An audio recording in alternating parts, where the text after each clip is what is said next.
He got into his time machine and set the dial for ancient Rome. It landed with a loud crack. As it opened, he stepped out. And as the dust cleared, he realized he was right in the middle of a Roman army.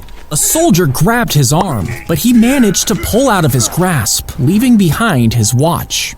He ran back as a spear whizzed past his head.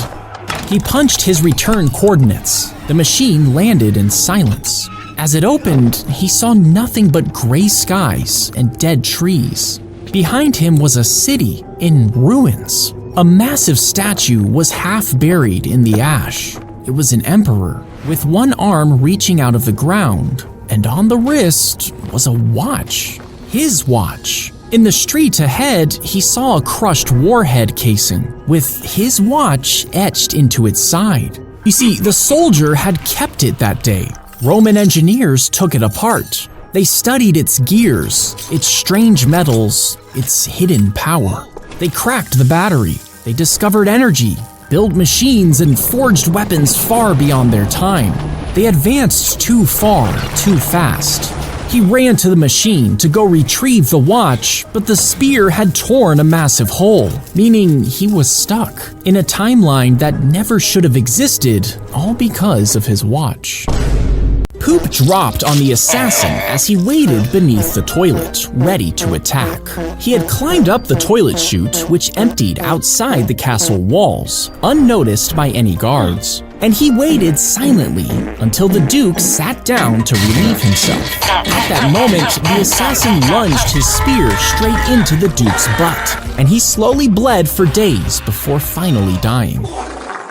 He leapt into the air, let out a whistle, and finished with a perfectly timed fart, right in front of the king. It was part of a carefully rehearsed performance, and the king loved it. Every Christmas, he put on his act for the ruler and his court, and in return, he was given land, a house, and money. But when he performed his act for the new king, he didn't think farting. His mother died when he was born, and he was left on the steps of a monastery. The monks took him in, and as he grew up, he never left the monastery, which was populated only by men.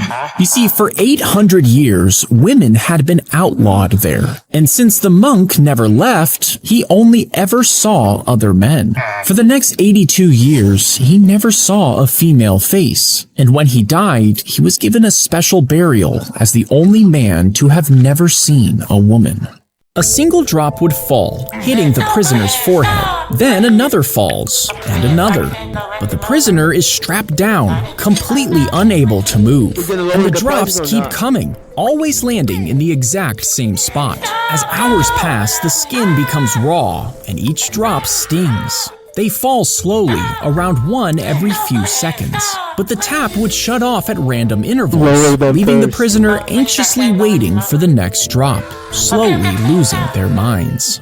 When they opened the ancient tomb, they found treasures hidden for thousands of years. But later, a man who entered the tomb ended up dying from an infected bug bite. And another man who was there was found dead after being smothered in his bed. Then someone else connected to the discovery was shot by his wife, killing him instantly.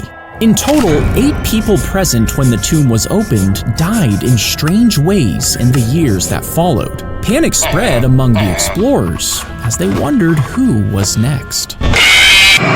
As they pulled up to the haunted lighthouse, his friend told him that anyone who went up never came back down. No bodies, no answers, just gone forever. He warned his friend not to go, but curiosity got the better of him. He told him he would call from the top to prove he was okay. Phone in hand, he stepped through the door and disappeared up the stairs. The climb was long, but at the top, there was nothing, really. Just a quiet room and an ocean view. Not scary at all. He pulled out his phone, but there was no service. And that's when he noticed it. A small room off to the side. In it was an old rotary phone, still connected. He picked it up and called his friend, and let him know he was speaking from an old phone he found in this cool room.